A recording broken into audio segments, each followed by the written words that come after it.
Are you sure you got the last part of the meditation session just now? Where I was trying to tell you what the 5 aggregates are. Is it clear to you? Now, the word feeling in English is very ambiguous because it covers so many things. In Pali, it's very, very simple. It's just pleasant, unpleasant, or neutral. That's all. The word feeling in English can cover also opinions. I feel it shouldn't be like that, for example. So you have to be careful about the words that I use. So feeling is very simple. It's just pleasant, unpleasant, or neutral. And I said that it is feelings related to the sense objects. It's very interesting because according to one research that was done some years ago by one English woman, Sue Hamilton, she wrote a book on identity and experience according to the Pali Canon. It was a PhD thesis. And she was researching on the 5 aggregates. And she found that, surprisingly,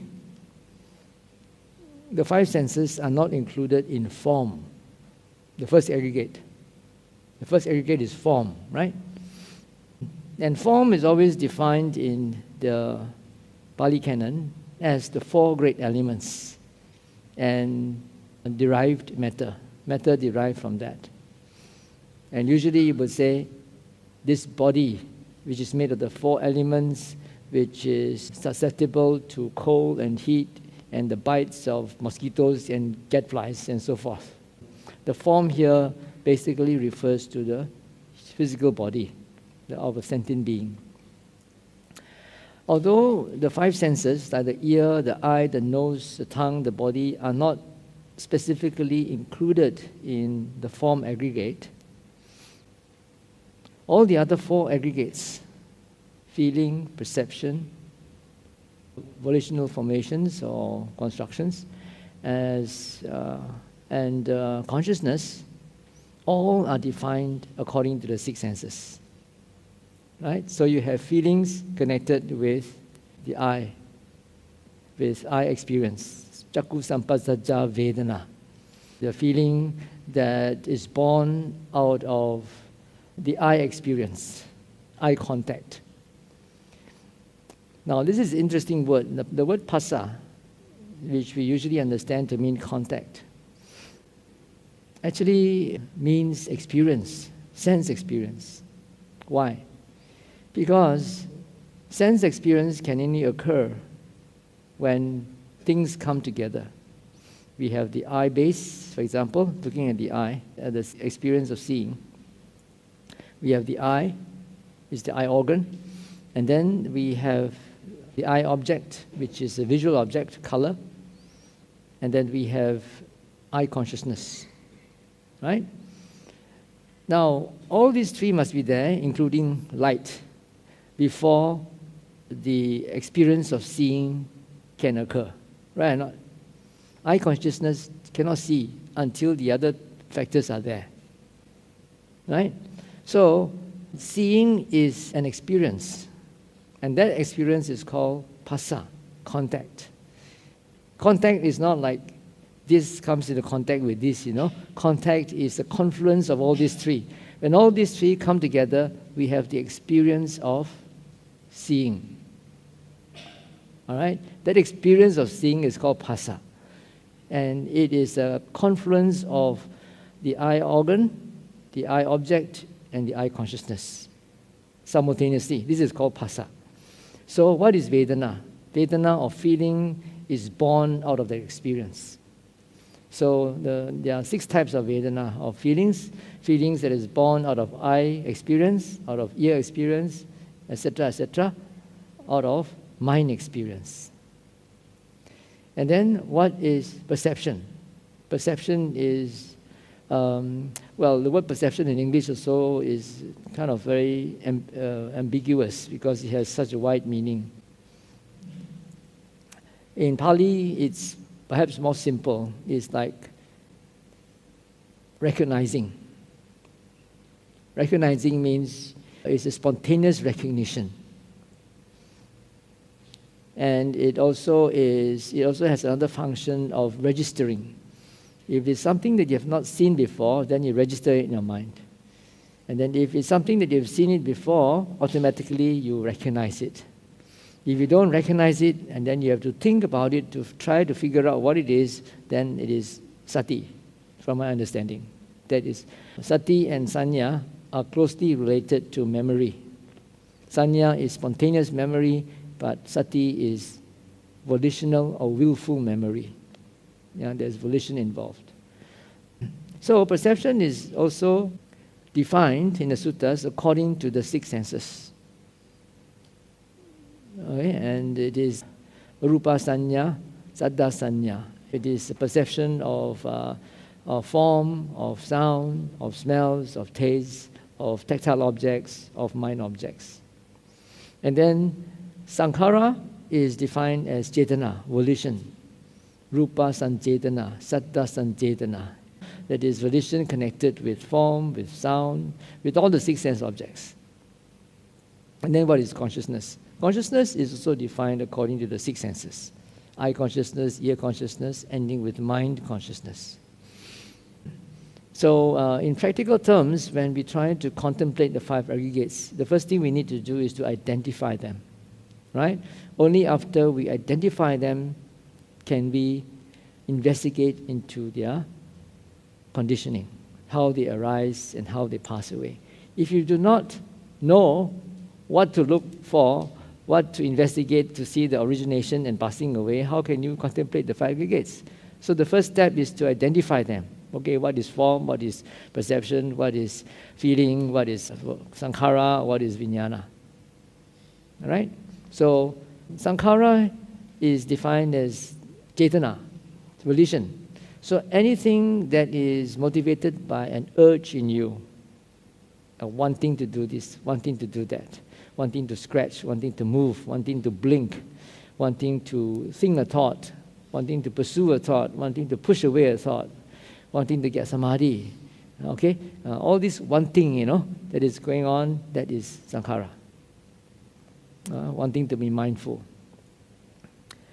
Then what is vijnana? Vijnana is bare consciousness. Vijnana does not recognize. Recognizing is the work of sanya, perception. Vijnana just knows. The eye just knows, can just see colors. It is sanya that recognizes it as blue or red or white. Okay? And it is vedana that feels that it's pleasant or unpleasant. And it's sankhara that causes the mind to want to look more. All right? So consciousness is a resultant. Only sankhara is an active karmic event. The rest are all resultants. Form is resultant. Vedana or feeling is resultant. Perception is resultant. Consciousness is resultant. That means there's no karma involved in any of these things. It is only sankhara that is a karmic culprit. That is the one that causes all the karma. All right? So you got no choice, Vedana, sanya is all resultants. That's why, according to the Abhidhamma, whatever that you perceive through your senses, your five senses, are all the results of karma. Yeah? Whatever you see, hear, smell, taste, and feel with the body is a result of past karma. But how you react to it in your mind is your present karma. All right? So your reaction will create present karma that will also bring about resultants in the future, within this life, as well as in future lives. So it's all very, very intricately involved and connected. Okay, so this is about the five aggregates. Now, we are not actually going into vipassana yet. Right? Today, we are still with Samatha. And we will start vipassana only next week. Right? So now I'm just talking about different ways of samadhi. Today, we are ending with the 4 types of samadhi and watching or observing or contemplating the 5 aggregates, identifying them as well as investigating into their causal relationships in terms of origination and passing away is also a form of samadhi. Right? The mind does not become distracted by sensuality, but it is brought and placed properly where you want it to be. That is the meaning of Samadhi. I just wonder, when we use breathing as an object, but as we go on, it becomes very habitual. Then we become very attached to breathing. Yes. So would it be good for meditation object? Oh, is it good for meditation object? Yeah, it's very true. It's very true that when one uses breathing as a meditation object, one can get attached to it because it's so calming and so nice and so peaceful. And there's a tendency to just want to stick to it and not look at other things, particularly pain. Yeah, when you're doing meditation and then you have pain arising, and you tend to avoid it and get back to your breathing, and then eventually the pain will fade away. It will fade away because of the strength of Samadhi. Yeah, when the mind has more and more Samadhi, scientists have shown that a certain biochemical is produced in the body that is similar to morphine. So that's why people who has got good Samadhi can sit for long periods, 2-3 hours, no pain, because of the biochemical that is produced by the body. Right? So it's very good. But you must know how to meditate without attachment. And it is not easy if you start off with just doing breathing meditation and trying to focus your attention to the breathing and exclude it from everything else, shut off the other senses. Then it's very difficult to come out of it. So for me, I would usually encourage my students to start off with vipassana, because the principle of vipassana is to let go. Don't cling on, don't hang on, don't grasp on to anything. It's just like your touch and go, touch and go, touch and go. You don't go and cling on to anything. Whatever comes, how pleasant it is also, you watch it, let go, watch, let go, watch, let go. So that you program your mind to do that. Okay? So when you're stable enough, then you can do samatha and deepen your samadhi. Then you will know when to let go. On the other hand, the principle of popular samatha is different. It's not letting go. It's holding on. You want to hold on to the object so that it won't go away, so that you can get focused and get peace and calm and tranquility. So the habit of the mind is grabbing on and not letting go. So it's difficult to change later. Especially when you do vipassana, things are always coming and going, coming and going. If you are so used to just shutting off everything and remaining still with an object that doesn't change and feeling so peaceful about it, when somebody asks you to stop doing that and watch things arise and pass away, that can be very, very unsettling. Yeah, many yogis find it difficult, very difficult to get out of that, especially if they've done years and years of this sort of samatha practice. When you want to switch to vipassana, very, very difficult. On the other hand, the Buddha also encouraged his monks to do deep samadhi, deep meditative practice.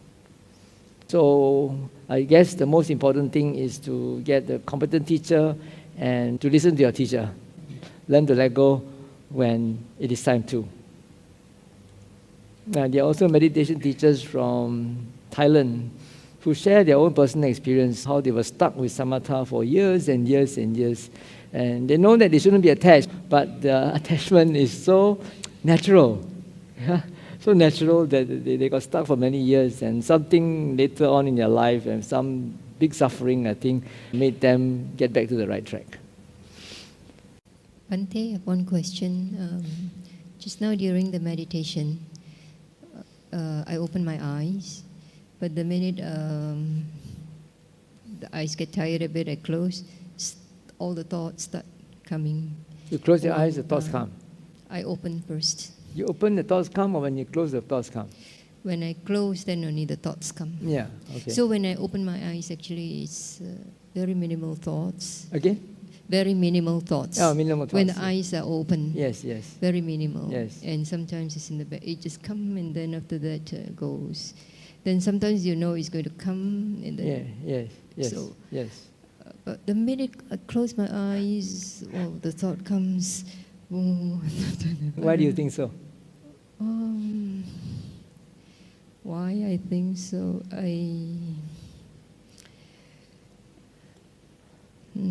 I don't know. That's why I'm asking. That's why you're asking me. I actually encourage yogis Thank you. to open your eyes when you are sleepy and you are restless. When you're sleepy, you open your eyes so that you can be more awake. When you're restless, you open your eyes so that you are distracted by what is in the present and you will not get caught up by your obsessive thoughts. When you have some obsessive thoughts and you close your eyes, the mind tends to go back to that because other objects are already cut off. When you open your eyes, you have something to be busy with your eyes. Right? And then so the obsessive thoughts have less chance of catching hold of your mind. So if you have restless thoughts, it's better to open your eyes. If you are sleepy also, it's better to open your eyes. In fact, whether you're sleepy or not, whether you're restless or not, it's better to open your eyes. Because the Buddha never asked you to close your eyes. No such instructions are found in the suttas. He's only assumed. Bhante, again, is another question related to the practice, whereby when watching the breath, after that you can see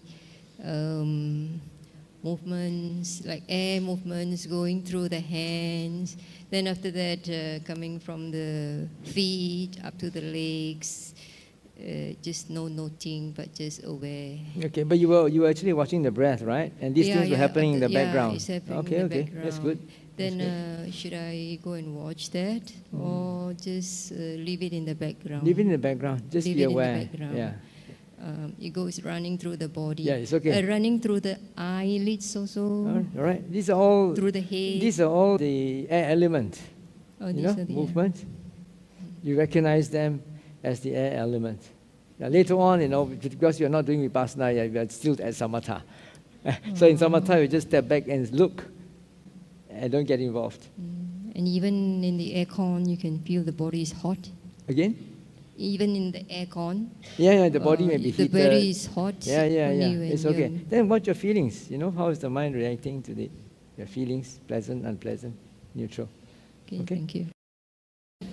Bhante, just now you said that when you close your eyes, you have a lot of thoughts, you open up your eyes. But I tend to find that when I open up my eyes, I see things, I create more thoughts in my head. So what should I be doing then? Yeah, it's also good to open your eyes. Then you can see cause and conditioning, how your eye contact can be the cause and condition for thoughts to arise. So you just watch it? Yeah, step back and watch. See how those thoughts are caused by eye contact. Okay. I mean, that's going to next week already, vipassana. Just want to clarify something that Bhante said yesterday about these three things that Bhante told us. 5 senses can only take objects of the present moment. Yes. And then the mind can take objects of the past, present, and the future. And imagination. And imagination. Yes. And the mind can only do one thing at a time. Yes. So if I'm paying attention to my 5 senses, am I doing 5 things at a time, or I'm actually... that's the part that I'm a bit confused because... But I also said that the mind works very fast. Yes, and when the person is supposed to be multitasking, various parts of the brain are being stimulated at different times. So when you're watching the 5 senses, you're actually doing something like multitasking. You're moving very fast. Right. But the mind is moving from one object to another.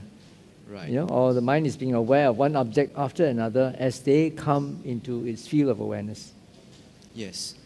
So, am I not supposed to do that? Because the mind can only do one thing at a time? Yeah, it's doing because I feel like sometimes it feels like it might lead to restlessness if I keep doing this. No, restlessness is getting distracted by thoughts. Right. But if you stay with the senses, then you actually calm down. Right. And although we start off by doing this, with the five senses, and it seems like being a busybody, but later on, with further practice, the mind will come to within itself and stay in the mind and see the objects coming in, rather than going out to see the objects. Right. Then that time I'll be doing one thing. Yeah. But I need practice. Yeah, to of reach course. that stage. Yeah. Okay. Okay. Got you. I remember Sayadaw Utejaniya saying, in theory, the mind can take only one object at a time, but in practice, it takes many objects. And he said, in his center, the Tipitaka Dara Sayadaw said his teaching is wrong, because he said the mind can only take one object, but Sayadaw Utejaniya is teaching the mind taking many objects. So Sayadaw said, but in practice, you find that the mind takes many objects. So like what just now Bhante said, because it seems like multitasking, but actually it's one at a time. So that's why many yogis find that the mind takes more than one object at a time in practice.